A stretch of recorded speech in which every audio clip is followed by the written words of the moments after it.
mapapakinggan ang programang Know Your Bible. Alamin ang inyong Biblia. Hatid sa inyo ng World Radio International and is supported by Church of Christ. Narito na si Brother Daniel Oliva. Magandang umaga po muli mga kaibigan at mga kapatid. Ito na naman ang programang Alamin ng inyong Biblia, Know Your Bible program. Hatid po sa inyo ng World Radio International through White Sparrow Road, Church of Christ and West Monroe, Louisiana, USA. Inyo pong tagapaghatid ng balita at mensahe sa Panginoon, Brother Dan Oliva. Ang ating pong pag-uusapan ay pinamagatan ko, Bringing a Muslim Friend to Christ. Teksto natin, Romans chapter 1, verse 16, intended for August 24, 2025 sa ating pong radio broadcast. This is being heard over DWRA GMA Radio, broadcasting from Baguio City, Barangay 92.7, every Sunday between 5 to 6 o'clock in the morning. Sa ating pong mga radio listeners, since ito po ay broadcast sa radio na narinig dito sa Baguio, Benguet, Cordillera Region, Pangasinan, La Union at sa iba pang lugar na inabot po ng signal ng GMA Radio. Kung kayo po ay may mga katanungan, komentaryo, pwede po kayong mag-text sa aking number, mobile number 059-49329 and of course 0917-700-3134. Binabati natin ang ating radio audience dito po sa buong Cordillera Region, buong Baguio and Benguet, Pangasinan, La Union, Abra, and other places na inaabot po ng ating signal sa radio. And of course, sa ating pong YouTube viewers, magandang umaga po at kung anumang day sa inyo, pwedeng magandang gabi, magandang hapon. At ito po ay pagbabati mula sa ating mga kapatiran sa buong Pilipinas and of course, especially from Baguio City. Sabi po ni Apostol Pablo sa Romans chapter 1 verse 16, For I am not ashamed of the gospel of Christ, for it is the power of God unto salvation to the Jews first and then to the Gentiles, to those who believe. So sabi ni Apostol Pablo sa Roma 1:16, hindi ko ikinahiya ang ebanghelyo ni Kristo sapagkat ito ang kapangyarihan ng Diyos sa kaligtasan sa lahat ng mga sumasampalataya, sa mga Hudyo muna at sa mga Hintil o sa mga Griego. Roma 1:16. Yan po yung ating pinakateksto sa ating paksa na pag-uusapan kung paanong tulungan ang ating kaibigang Muslim na mapalapit kay Kristo at maging tagasunod ng ating Panginoong Kristo. Ito po ay instruction o proposal at ito po ay masasabi nating challenge o hamon sa lahat ng preachers ng Iglesia ng Panginoong Kristo na alam natin na dumarami rin ang mga tagasunod ng reliyong Islam o matatawag natin ang mga tagasunod nila na mga Muslim. So dapat pag-aralan po natin kung paano natin sila maakay sa ating Panginoong Kristo na siyang tunay na Panginoon, tunay na pagligtas at ating Panginoong Diyos. Dumako na po tayo sa ating introduction. When the Apostle Paul wrote his epistle to the Christians in Rome, there were no Muslims in the known world during the time. Sinulat niya yung book of Romans about 60 to 62 anyo Domini at wala pa po yung reliyong Islam. So wala pa pong Muslim nung panahon na yun. Or else, the Apostle Paul could have written, the gospel is the power of God unto salvation to those who believe, to the Jews first, to the Greeks or Gentiles, and then to the Muslims. Pero sapagkat wala pang mga Muslim noon, hindi niya idinugtong yung Muslim kundi to the Jews first, and then to the Greeks or to the Gentiles. And this dynamic and powerful gospel of Christ must be shared to all men, even to our Muslim, sabi na nating brothers or friends. So, ang ebanghelyo po ni Kristo ay dapat maibahagi natin, may pangaral natin sa lahat ng tao. Ayon dun sa Romans chapter 1 verse 16, especially so sa ating mga kaibigang Muslim na masasabi nating reliyong Islam, sapagkat dumarami na po sila dito sa ating bansa at hindi lamang dito sa Pilipinas, sa buong mundo dumarami na sila. So ano po ang ating gagawin para sila ay matulungan natin na makilala nila ang ating Panginoong Jesucristo at sundin nila bilang Panginoon at tagapagligtas? In this lesson, we shall discuss the following points. 4 po na punto ang ating pag-uusapan. Number 1, what is Islam? Who founded this religion? So ano po yung Islam? Sino ang nagtatag ng reliyong ito? Why are the followers called Muslims? Bakit tinatawag silang mga Muslim, ang mga tagasunod at sumasampalataya sa reliyon ng Islam? Pangatlo, how did Muhammad spread this religion? Paano pinalaganap ni Muhammad ang reliyong Islam mula sa Arabia hanggang sa buong mundo? Number 4, how to guide a Muslim friend or brother to Christ? Paano natin tutulungan na ang isang kaibigan, isang kakilala na Muslim, ay matulungan natin na makilala nila si Kristo, ang ating tunay na Panginoon, tagapagligtas, bumaba galing sa langit, para sila ay tagasunod ng ating Panginoong Kristo. So yan po yung ating mga katanungan na sasagutin sa ating leksyon, at sana po kayo ay sumusunod. At kung kayo po ay hindi pa nakapag-subscribe sa ating YouTube channel, encourage ko po sa inyo na mag-subscribe kayo para every week pag mayroong bagong video, kayo po ay mabibigyan ng notification. Kahit hindi na po namin ipadala sa inyo sa inyong messenger, ay matatanggap na pa nyo ang notification at mapapanood nyo na pa agad ang tinatawag nating video on the Word of God and other subject matter. Now let's go to what is Islam and who founded this religion. Islam is a monotheistic religion that was founded by the so-called Prophet Muhammad in the 7th century Anno Domini in Mecca, now Saudi Arabia. So ito pong reliyong Islam ay masasabi natin monotheistic. Ibig sabihin, naniniwala sila sa isang Diyos. At ang tawag nila sa Diyos na yan ay Allah. At ito po ay itinayo o itinatag sinimula ng taong pangalan niya ay si Muhammad, na itinuturing nilang isang propeta mga 700 taon kapanahonan ng ating Panginoong Kristo, 780. In other words, naroon na ang reliyong Kristyanismo at 700 years later ay dumating po ang tinatawag nating Islam religion, at ito po ay nagsimula sa Arabia, sa Mecca. So parte na po ng Saudi Arabia ngayon yan. South Arabia. Alright. So kung titingnan natin, kung history, ang mga Arabians po, galing din yan po kay Abraham through Ismael. So kung titingnan yung distant relatives, ang mga Israelites at saka ang mga Ismaelites o mga Arabians. But anyway, that's another story. Now the term Islam is an Arabic word meaning submission or surrender to the will of God or Allah. So pag sinabi nating Islam, ikaw po ay nagpapailalim, nagpapasakop sa kapangyarihan at sa kagustuhan ng tinatawag nilang Diyos na si Allah.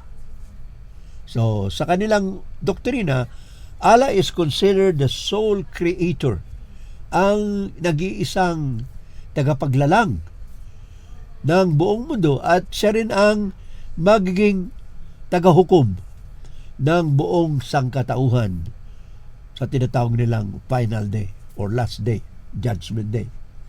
The Muslims who follow Islam believe that Allah is one and has no partners or equals. So ito po yung kaibahan ng Islam sa Kristyanismo. The Muslims believe there is only one God, Allah, at wala siyang kasama, wala siyang partner.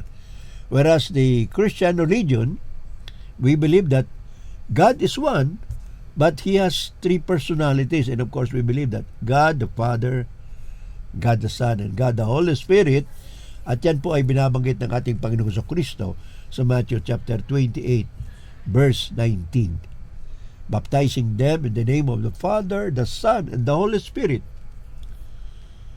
So, Muslims also believe that Muhammad is the last prophet in line with Adam, Noah, Abraham, Moses, and Jesus. So, kung bibigyan mo ng hanay o listahan ang mga propeta noong kapanahonan na yon, sabi nila, si Muhammad daw ang nahuhuling propeta. Nauna raw ito si Adan, si Noe, si Abraham, si Moses, at saka ang Panginoong Jesus. In fact, hindi nila kinoconsider yung mga minor prophets like Jeremiah, Daniel, Ezekiel na mga propeta. Kundi si Moses, pagkatapos si Moses, si Jesus. At pagkatapos daw sa ating Panginoong Jesus, si Muhammad na. Yan po ang paniniwala nila.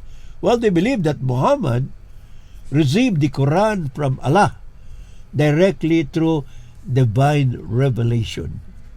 For your information, brothers and sisters, sabi po ng history, si Prophet Muhammad po ay hindi po marunong magsulat at hindi rin marunong magbasa. Ngayon, pero sinasabi nila na si Muhammad, yung kanilang propeta, ay natanggap daw ang Quran or the Holy Book of Islam, diretso daw galing daw kay Allah.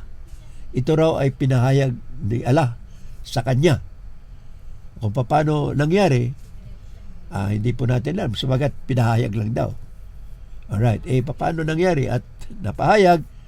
At actually, sa totoo po, sinabi natin kanina, ayon sa history o sa kasaysayan, si Muhammad po ay hindi po marunong magsulat at hindi rin marunong magbasa. Pero questionable po yung statement niya kasi sabi nila, pwede raw marunong daw magbasa, marunong magsulat.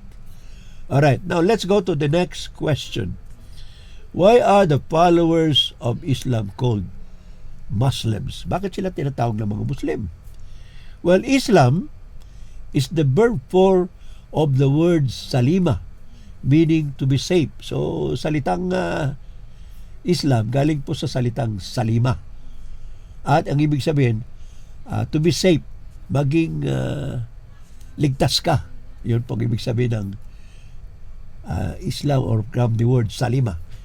The religious significance or meaning is entire surrender to the will of Allah. So pag sinabi mong Islam, ibig sabihin, buong pag-iisip, buong pagkatao, buong puso ay ipapasakop mo. Magpapailalim ka sa kalooban at kagustuhan ni Allah. Yun pang paniniwala nila. Well, the followers of Islam are called Muslims, meaning those who have surrendered themselves to the will of Allah. Kaya pala tinatawag silang Muslim. Kasi nga, ang kanilang pag-iisip, ang kanilang mga kagustuhan ay isinuko na nila sa kanilang Diyos na ang tawag nila ay si Allah. Alright, so yun po ang ibig sabihin ng salitang Muslim. So it also means, if you are a Muslim, you are a believer of the message of Allah. Saan sumasampalataya ka sa mensahe na ibinigay ni Allah through Muhammad the Prophet. So a Muslim, therefore, the word for the follower of Islam is the active participle of the same verb form, and it means submitter to Allah or one who surrenders to Allah. So ito pong salitang Islam, active principle. Kung sa grammar po yan, active principle of the same verb, parehong salitang ugat or verb rather, at ang ibig sabihin, submitter to Allah or one who surrenders himself to Allah. Yung isinuko niya at nagpapasakop siya sa kalooban at sa gustuhan ng kanilang Diyos na si Allah. Alright, next question mga kaibigan at mga kapatid. Pwede po kayong magtanong, pwede kayong magbigay ng komento pagkatapos ng YouTube na ito. Hindi po ito live, pero doon po sa ilalim ng ating YouTube channel, meron pong comment section doon. Pwede po kayo maglagay ng comment doon or question. No, ang next question na pag-aaralan natin, How did Muhammad spread his religion? Paano po ipinalaganap ni Propeta na Muhammad ang kanyang reliyon? Katulad din ng ating Panginoon Kristo, paano niya ipinalaganap? Of course, yung mga apostoles, yung mga sumampalatay kay Kristo, ganoon din po kay Allah o salitang reliyong Islam. For the first 3 years, Muhammad initially spread Islam through private teaching to his family and close friends. So nagsimula po si Muhammad sa pagtuturo ng Islam, paniniwala kay Allah. Unang-una po sa kanyang mga kaibigan, sa kanyang mga pamilya. So it took him about 3 years also, 3 taon na nangaral din si Muhammad. Alright? So that's so taong 600 years after Christ was born. Anno Domini means in the year of the Lord.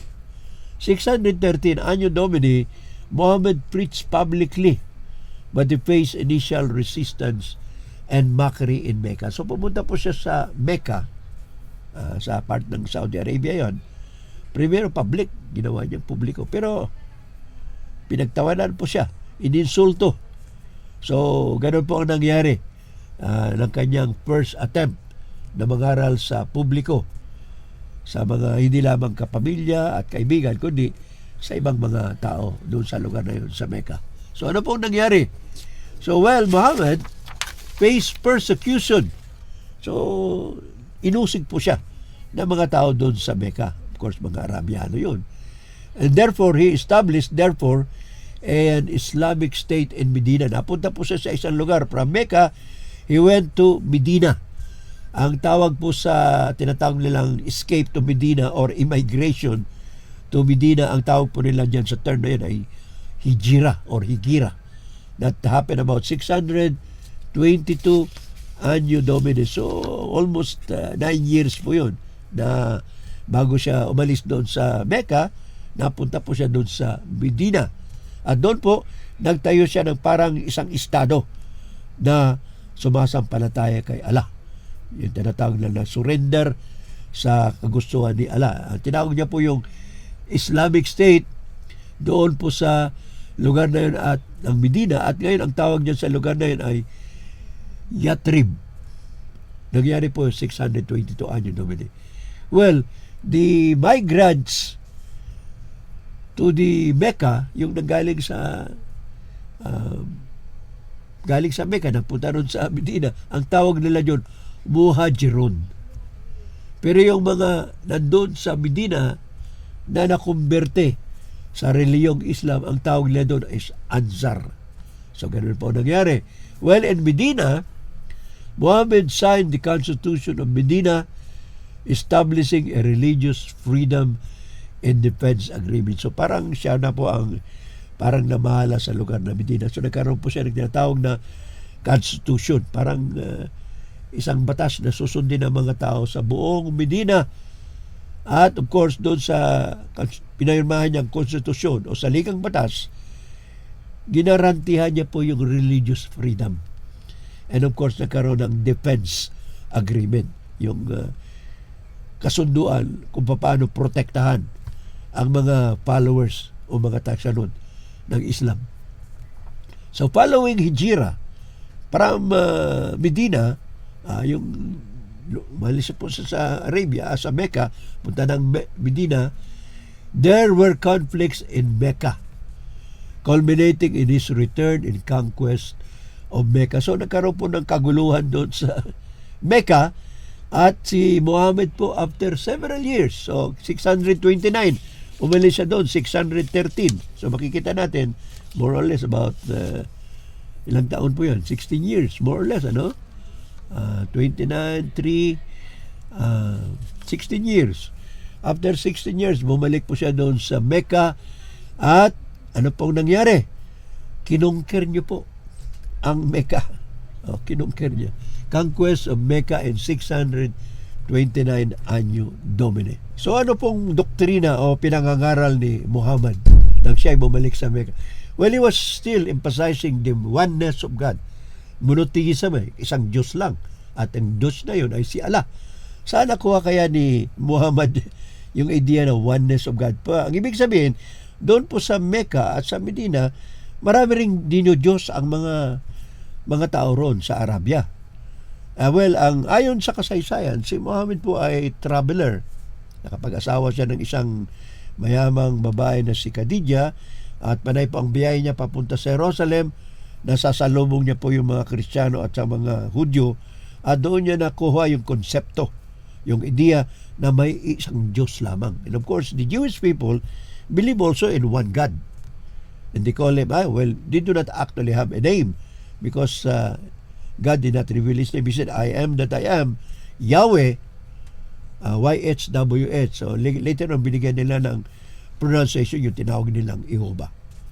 Pero si Muhammad, doon po niya nalaman yung tinatawag na oneness of God. So his teaching emphasized the oneness of God. Nag-iisang Diyos, yun po si Allah. He also taught social justice, katarungang panglipunan. He also preached about ethical behavior, yung mabuting pag-uugali ng mga Muslim. And also teaching, he taught also, or he is still teaching, ang mga followers niya, na the day of judgment which attracted followers from various sectors. So naniniwala din po siya sa isang araw ng paghukom. At sa makikita natin mga kaibigan at mga kapatid, ang Islam ay may comparison po sa Christian at saka sa Jewish religion or Judaism. Now, how did he spread? Dahil inusig siya para maprotektahan yung kanyang mga followers, sabi na natin, naging warrior.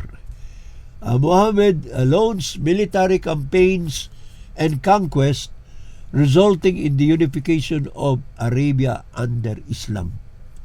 So, para maiwasan yung pagkamatay ng kanyang mga followers, nagkaroon po sila ng tinatawag na armed struggle, military campaigns and conquest. At siyempre, marami siyang mga followers at lahat yun ay willing to die for Allah. So, doon po dumami ang tinatawag na reliyong Islam. Well, they try to compare that. Some scholars of the Islam religion say, trying to justify that. Sa panahon daw ni Joshua, after Moses died, when they entered the land of Canaan, they were also fighting. They were also killing Canaanites and all enemies of the Israelite nation before they settled in the land of Canaan. So, parang yun po ang comparison or justification na ginamit nila. In other words, nagbasa sila ng Bible. Somebody was reading the Old Testament to Muhammad. So, later on, dahil dumami na yung mga followers ni Muhammad, yung Islam, o yung mga Muslim traders, mga negosyante, sa kanilang pagbibiyahe, dala-dala po nila yung kanilang bagong pananampalataya na tinatawag nilang Islam. Pananampalataya kay Allah na nag-iisang Diyos. At ito po ay nakatulong sa paglaganap ng Islam sa buong Arabia at kalapit na mga bansa. At actually, napunta po rito sa Asia. At nang dumating po actually si Magellan dito sa Pilipinas, may mga Muslim na po sa Mindanao. About 1,500 Anno Domini, 1,500 years or 16th century. Narito na po yung mga Muslim sa Pilipinas. Now, the last subject that we will discuss, because limited po yung ating oras, pag-discussion on the spread of Islam. Pwede po, actually, isang subject po ito kung mag-aral kayo sa Bible School or Bible College, isang semester po na subject yung Islam religion. Of course, hindi po isang semester. What I mean, lahat ng mga non-Christian religion, may isa pong subject or paksa na pag-aaralan sa Bible School. Ang tawag namin yan, non-Christian religion. Islam, Buddhism, Hinduism, Shintoism, and other kinds of ism. So, one semester po yan. Alright, how to guide a Muslim friend to Christ? I'm very sure, anybody, sa dami na ng Muslim sa buong Pilipinas, buong Baguio, kahit saang lugar dito sa Pilipinas, Sa ang lupalak may mundo, may mga Muslim. Kay kakilala, kaibigan, o baka kamag-anak pa. Now, how do we share the gospel of Jesus Christ to them? Ano po ang mga dapat nating gawin? Ito po ang guidance. Suggestion lang po ito. Baka meron din kayong suggestions o meron kayong experience, pwede nyo ibahagi sa ating YouTube channel by making comments, etc. Number 1, it requires a foundation of genuine friendship. Ang ibig sabihin, bago mo sila doktrinahan, maging tapat ka na kaibigan nila. Kasi kapag kaibigan ka nila, magiging close na kayo. Magiging open sila sa atin o sa inyo. So, spend time with your friend and listen to his or his experiences. Kung ano yung trabaho niya, ano yung ginagawa niya, ano yung buhay niya, kwento-kwento lang muna. Parang ganun po yun. Number 2, start on common ground or areas of common belief. Well, as I said kanina, yung Islam, Christianity, and of course, Judaism, may common ground. Christians believe in one God, although there are three personalities and one Godhead. Judaism also believe in one God. And they call him, some call him Yahweh. At ang modern term na ginagamit nila is Jehovah.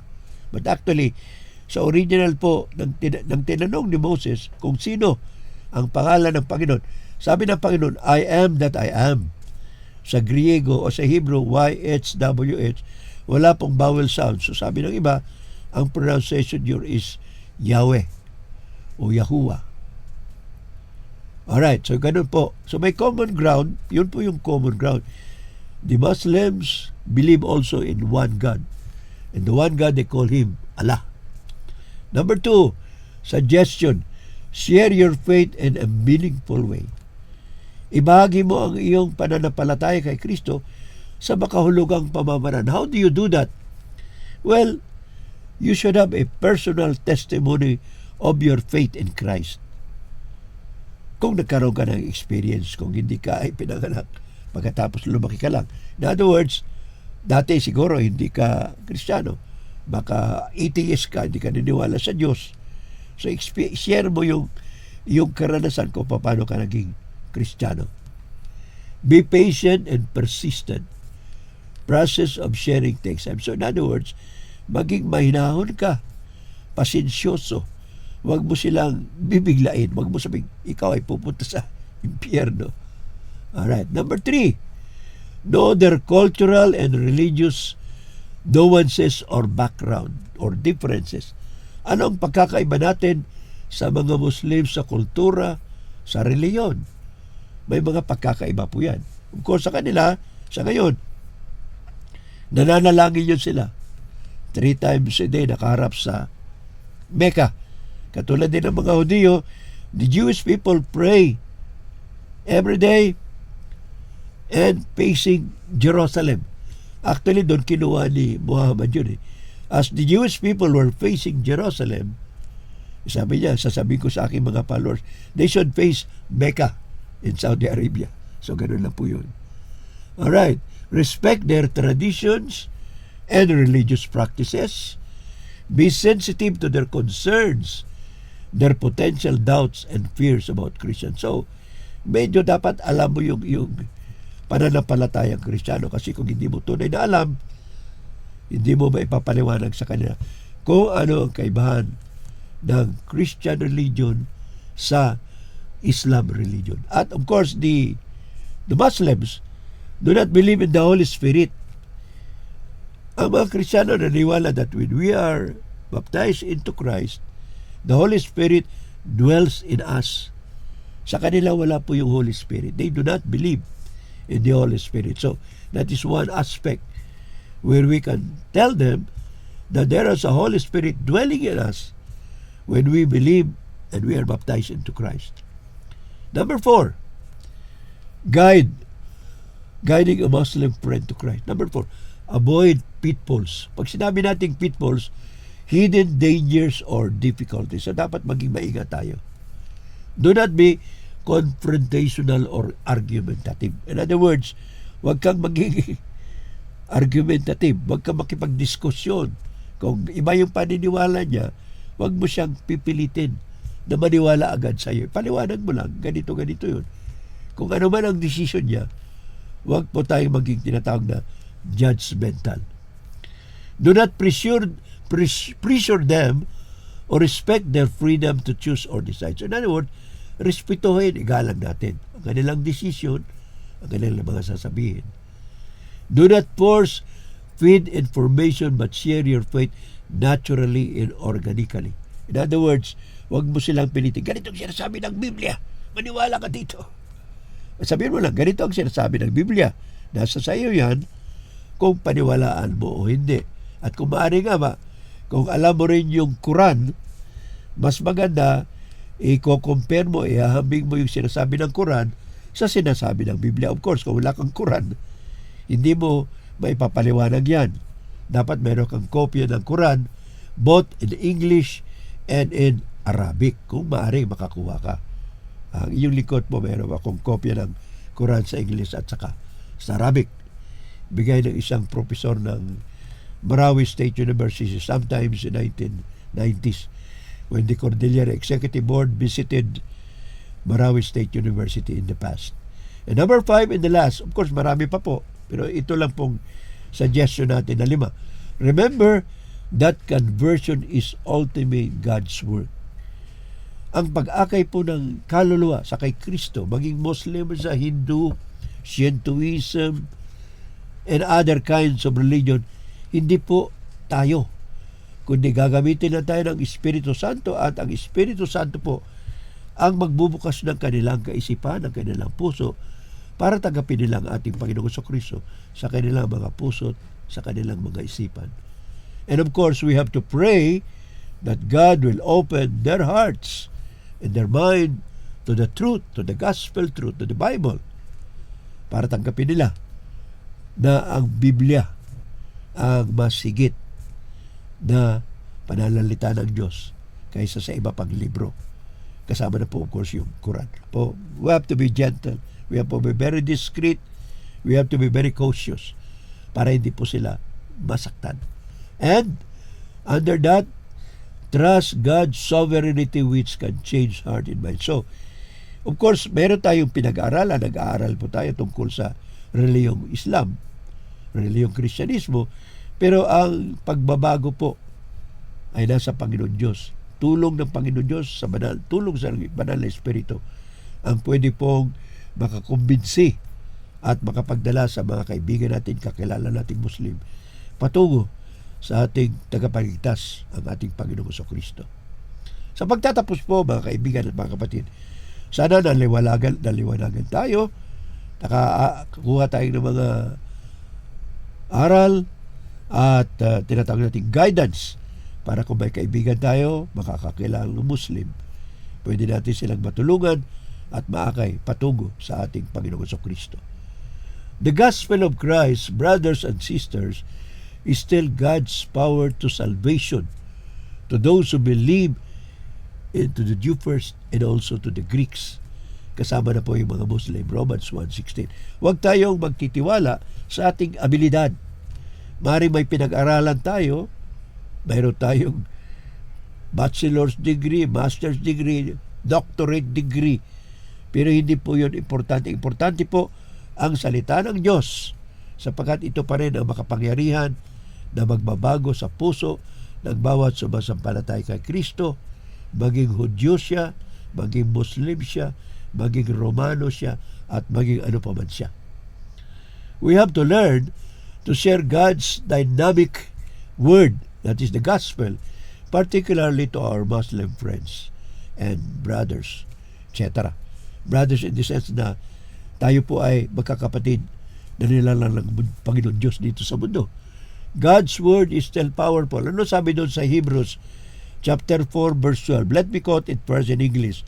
For the word is God is quick and active and is even piercer than a double-edged sword, piercing even to the dividing asunder of the soul and the spirit, and pumapasok po sa kaloob-looban ng puso ng tao. So the word of God, the gospel, napakapangyarihan po yun. Pumapasok sa palagitnaan ng puso ng ating kaluluwa at espiritu at mapapasok po sa pinakapunto ng ating pag-iisip at sa ating puso. Ganun po kapangyarihan. So yun po ang ating gagamitin para maakay natin, matulungan natin ang ating mga kaibigang Muslim, kapatid na Muslim, kamag-anak, para sila ay maging Kristiyano.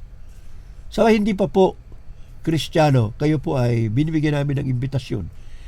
If you are not yet in Christ, you have to do the following. If you are an atheist, skeptic, o nawala yung paniniwala mo kay Kristo, now is the time. Sabi ni Jesus Christ Himself, believe and be baptized to be saved. Mark 16:16. Sabi pa rin Apostol Pedro, magsisi kayo at magbautismo sa pangalan ng Jesus para sa kapangyarihan at kapatawaran ng inyong mga kasalanan at sa pagtanggap ng kaloob ng Espiritu Santo. Gawa 2:38. At kung kayo po ay naliwanagan, sabi ni Apostol Pablo, today is the day of salvation. Now is the acceptable time. Ngayon na ang panahon, ngayon na ang tinatanggap na oras, panahon ng Panginoon, ngayon na ang araw ng kaligtasan.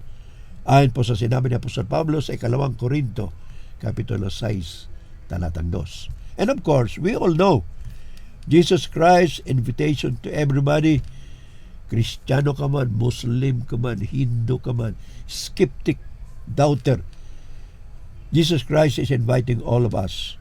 Ano sabi ni Kristo? Matthew 11:28-30. Come unto me all ye that labor and are heavy laden, and I will give you rest. Take my yoke upon you and learn of me, for I am meek and lowly in heart, and ye shall find rest unto your souls. For my yoke is easy, and my burden is light. So lumapit kayo sa akin, kayo mga nabibigatan, at bibigyan ko kayo ng kapahingahan, sapagkat ang aking pabigat ay magaan lamang ayon kay Kristo. Manalangin po tayo mga kaibigan at mga kapatid. Ama po naming banal na nasa langit, salamat po sa leksyon, salamat po sa Biblia, salamat po sa iyong anak na si Jesu Kristo, salamat sa pagkakataong may pangaral ng iyong ebanghelyo dito sa radyo, dito po sa YouTube, sa social media. Nawa ito ay maging paraan para ang mga kapatiran ay maakay, mahikayat, nadali na ang mga kaluluwa sa iyong kariyan, sa iyong iglesia, maging sino man siya, maging atheist, maging skeptic, maging Hindu, maging Krishna, at maging Muslim pa man, para sila ay maging tunay na tagapasunod mo, tagasunod ng aming Panginoong Jesucristo. Patawarin mo rin po aming mga kasalanan, at pinapasalamatan, Panginoon, ang ating sponsor, main sponsor, World Radio International, through White Sparrow Road Church of Christ in West Monroe, Louisiana, USA.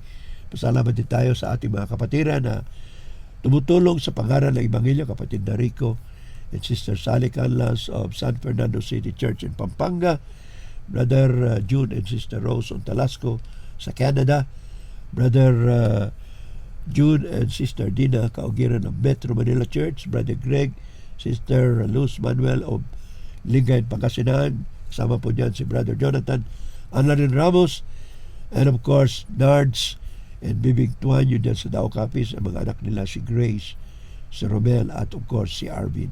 Maraming po salamat mga kaibigan at mga kapatid. Nawa ang salita ng Diyos ay maging makapangyarihan sa ating puso at sa pangaral ng Ebanghelyo. Patawarin niyo po kami sa aming mga pagkukulang at pagkakasala. Pinapatawad din namin ang mga nagkulang at nagkasala sa amin. Ito pong lahat, iniling namin sa mahal na pangalan yung anak na si Jesus Cristo.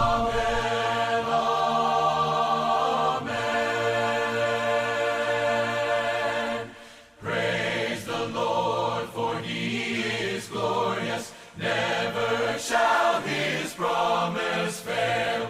God is victorious. Sin and death shall not prevail. Hallelujah, amen. Hallelujah, amen.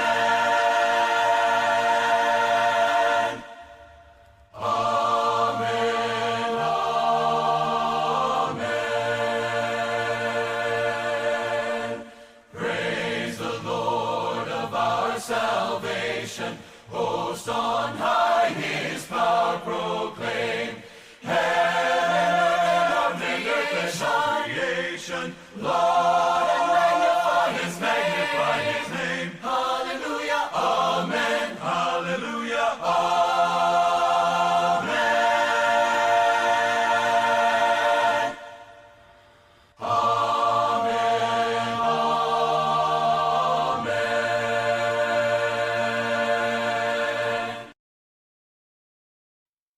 Inyong napakinggan ang programang Know Your Bible. Alamin ang inyong Biblia. Hatid sa inyo ng World Radio International and is supported by Church of Christ.